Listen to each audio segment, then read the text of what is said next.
आज हम बात करने जा रहे हैं electric field due to a long infinite plane sheet, ठीक है, using Gauss law. Gauss law का यूज करते हुए आज हम बात करेंगे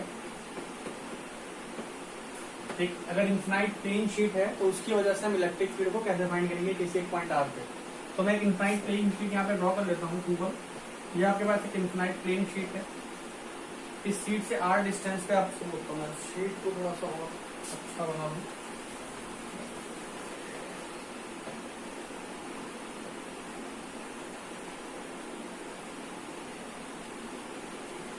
और इस शीट के से आर डिस्टेंस पे, आर डिस्टेंस आपका इधर भी हो सकता है, आर डिस्टेंस आपका सेंटर से यहां भी हो सकता है आर डिस्टेंस।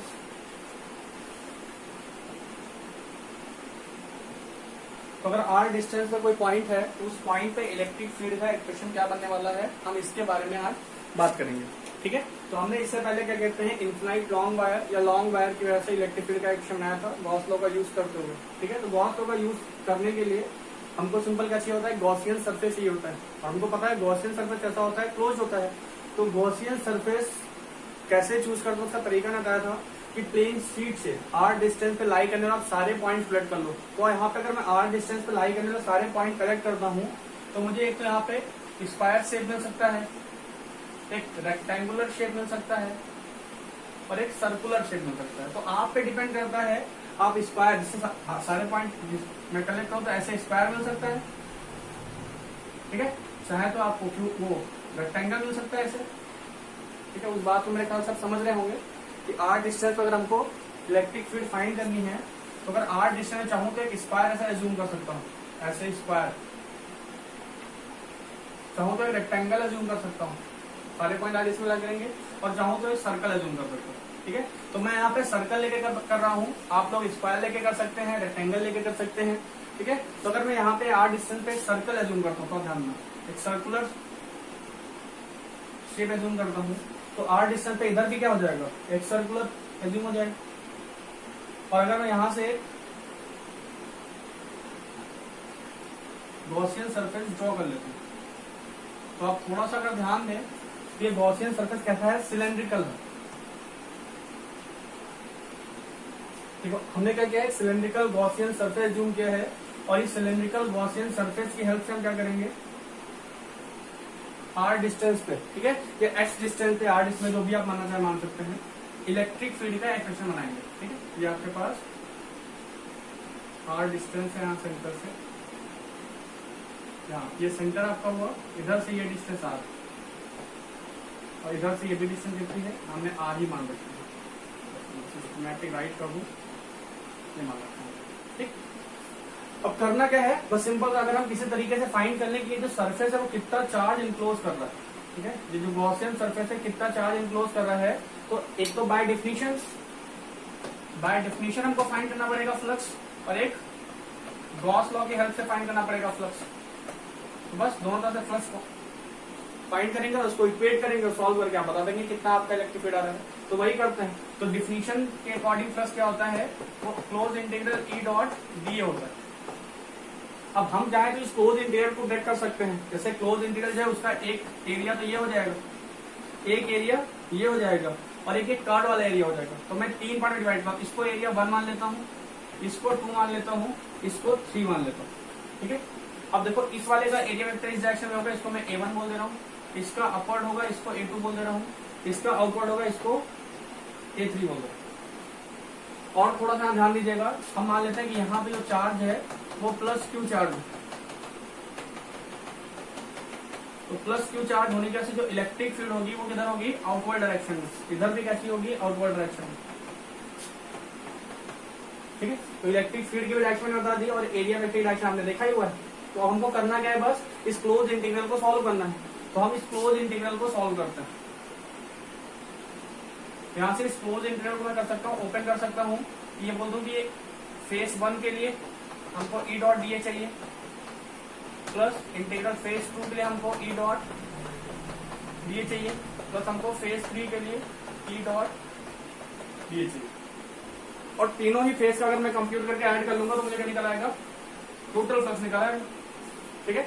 उसी को सॉल्व करता हूं मैं। फेस 1 के लिए, यहाँ पे फेस 1 की बात करूं तो यहाँ पे क्या हो जाएगा, फाई की वैल्यू हो जाएगी, मान लेते हैं यहाँ पे इलेक्ट्रिक फील्ड E1 या E है, तो E इंटू इसका एरिया D1 और साथ में क्या आ जाएगा cos 0 डिग्री, क्योंकि एंगल इलेक्ट्रिक फील्ड और एरिया के बीच में कितना है, 0। फेस 2 के लिए, ये फेस 1 के लिए था, फेस 2 के लिए क्या आ जाएगा E into DA2 cos 90 degree, face 2 के लिए एंगल कितना है 90 degree.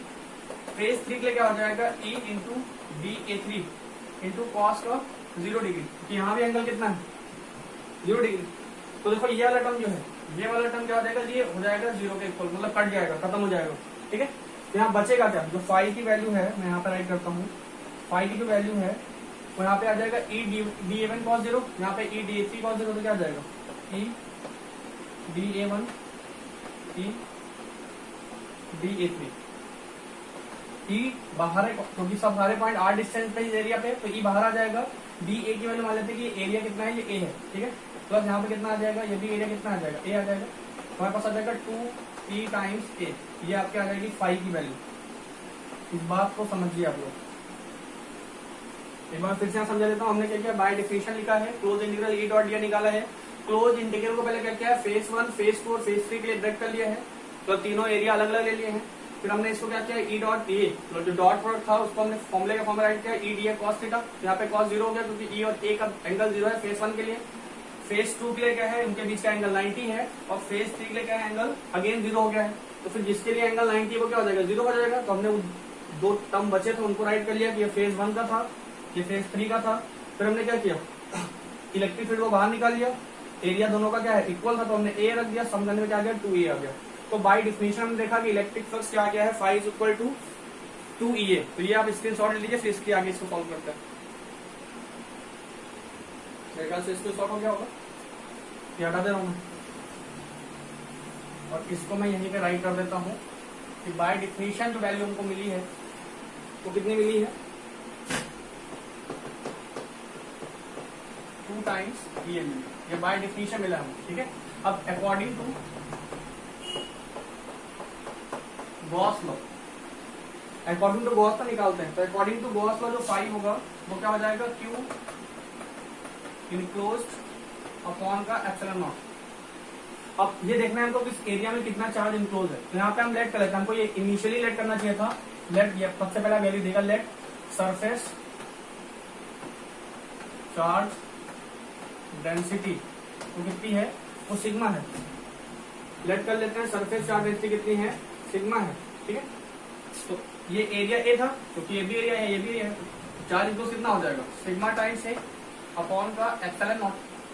Sigma times A upon epsilon not क्या हो जाएगा, चार्ज डेंसिटी।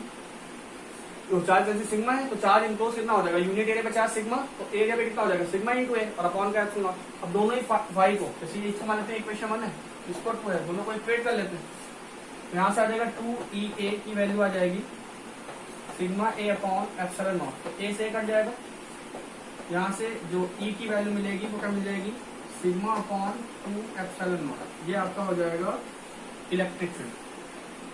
डायरेक्शन बताइए कि आउटवर्ड फील्ड में होगा, उसको बताने की जरूरत नहीं है। अब यहाँ पे खास बात क्या है कि जो इलेक्ट्रिक फील्ड है उसमें देखो R नहीं आ रहा है कहीं पर भी, इलेक्ट्रिक फील्ड में कहीं पर भी आपका R नहीं आ रहा है। तो अगर R नहीं आ रहा है तो यहाँ पे क्या बोल सकते हैं कि इलेक्ट्रिक फील्ड, यहाँ मैं इसको नोट करके नीचे लिखता हूँ, उसको रेस करने के बाद ये स्क्रीनशॉट है ऑफ, उसके बाद मैं लाइन कर देता हूँ। मेरे ख्याल से हो गया होगा स्क्रीनशॉट आपका, क्या आप नोट कर सकते हैं, साथ में वीडियो पॉज करके भी आप नोट कर सकते हैं, ठीक। तो हमने क्या देखा कि जो इलेक्ट्रिक फील्ड आ रही है इनफाइनाइट प्लेन शीट की वजह से वो सिग्मा अपॉन 2 एप्सिलॉन नॉट आ रही, ठीक है, सिग्मा अपॉन 2 एप्सिलॉन नॉट थी। और डायरेक्शन कैसे थी, आउटवर्ड साइड में, आउटवर्ड थी इलेक्ट्रिक फील्ड के, मतलब जो शीट है उसके परपेंडिकुलर आउटवर्ड डायरेक्शन में थी, तो डायरेक्शन आउटवर्ड रही, ध्यान रखिएगा। नोट भी यहाँ पे इंपॉर्टेंट था, वो क्या था, नोट हो जाएगा electric field due to plane sheet is the infinite plane sheet is not depend upon distance। मतलब आपसे कहा जाए कि इलेक्ट्रिक फील्ड जो है उसका और R के बीच में ग्राफ ड्रॉ करिए, तो ग्राफ एकदम सिंपल हो जाए, ऐसा ग्राफ बन जाएगा, ठीक है। ये हो जाएगा सिग्मा अपॉन 2 एप्सिलॉन नॉट। मतलब चाहे R की वैल्यू कुछ भी हो, डिस्टेंस कुछ भी आप ले लें, इलेक्ट्रिक फील्ड हमें क्या होगी, सिग्मा अपॉन 2 एप्सिलॉन होगी, मतलब जो उसकी इलेक्ट्रिक फील्ड बनी कैसी होती है, यूनिफॉर्म। तो इन्फिनाइट प्लेन शीट की इलेक्ट्रिक फील्ड बनी कैसी होगी, यूनिफॉर्म होगी। तो ये भी आप नोट करिए। फिर इसका थोड़ा सा एक और पार्ट कर लेते हैं, ठीक है, इसी का इलस्ट्रेशन बोल सकते हैं आप, इसी से रिलेटेड है, तो वो भी डिस्कस कर लेते हैं जल्दी से। ये मैं हटा रहा हूँ, थोड़ा सा बाकी की बात करते हैं।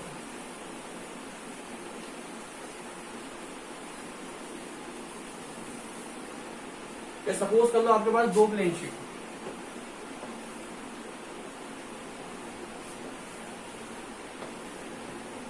ठीक है, इस पे आपका पॉजिटिव चार्ज है,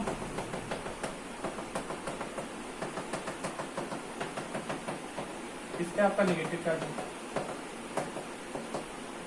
ठीक। तो देखो ये जो प्लेन शीट है, इस रीजन को तीन पार्ट में डिवाइड करते हैं। एक रीजन ये हो जाएगा, एक रीजन ये हो जाएगा, एक रीजन ये हो जाएगा। लेट कर लेते हैं, ये प्लेट 1 है, ये प्लेट 2 है। Surface charge density of plate 1 sigma 1, plate 2 sigma 2, and electric field हो जाएगी electric due to plane 1 E1 sigma 1 upon 2 epsilon, plate 2 हो जाएगा E2 सिग्मा 2 अपॉन 2 एप्सिलॉन।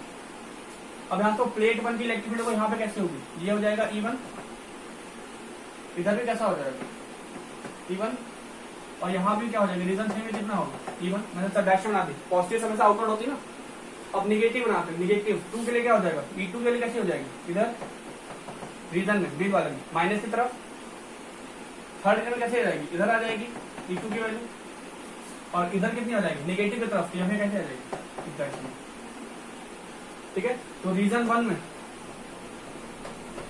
जो नेट इलेक्ट्रिक फील्ड होगी वो कितनी हो जाएगी, E1 E2 अपोजिट है ना, तो मान लेते हैं कितनी हो जाएगी, E1 minus E2, E1 minus E2 कर लेते हैं, ठीक है। तो कितना आ जाएगा, sigma 1 upon epsilon not minus का सिग्मा 2 अपॉन एप्सिलॉन नॉट। ऐसे रीजन 2 में क्या हो जाएगा, दोनों सेम डायरेक्शन तो आ जाएगा E1 प्लस E2, तो sigma 1 upon epsilon naught plus sigma 2 upon epsilon naught. Region 3 में कितना हो जाएगा, E1 माइनस E2, तो मतलब भाई sigma 1 upon epsilon not minus का सिग्मा 1 अपॉन एप्सिलॉन नॉट। ये चेक करिए, सॉरी 2 एप्सिलॉन नॉट था, गलती हो गई, सॉरी 2 एप्सिलॉन नॉट होगा, 2 एप्सिलॉन था ना यहाँ पे, वो 2 एप्सिलॉन नॉट, मतलब क्या रीजन में सब्ट्रैक्ट होगा, रीजन 2 में ऐड होगा, रीजन 3 में सब्ट्रैक्ट होगा। आप सपोज कर लो if sigma 1 is equal to sigma 2 होता, अगर sigma 1 is equal to sigma 2 होता, देन तो यहाँ पे क्या आता, यहाँ पे इलेक्ट्रिक फील्ड 0 हो जाती, यहाँ पे सिग्मा अपॉन एप्सिलॉन नॉट हो जाता, क्योंकि हाफ प्लस हाफ क्या होता, फुल हो जाता, यहाँ पे सिग्मा अपॉन एप्सिलॉन नॉट हो जाता, यहाँ पे भी क्या होता, 0 हो जाता। ये मैंने एक किया है, ऐसे एक और हो सकता है, ये दोनों चार्ज पॉजिटिव चार्ज हो, दोनों प्लेट पे कैसे चार्ज हो, पॉजिटिव, और एक होता है दोनों प्लेट पे नेगेटिव। तो वो आपका होमवर्क है, वो आप ट्राई करिएगा। होमवर्क मतलब कि आप गरीब हैं, देख रहे हैं, एकदम आसान से आप कर सकते हैं। अगर कोई दिक्कत होती है तो आप कमेंट में बता सकते हैं, मैं उस डेरिवेशन का भी अलग से वीडियो बना के आपको अपलोड कर दूंगा। तो मेरे ख्याल से ये क्लियर होगा आपको। Thank you so much.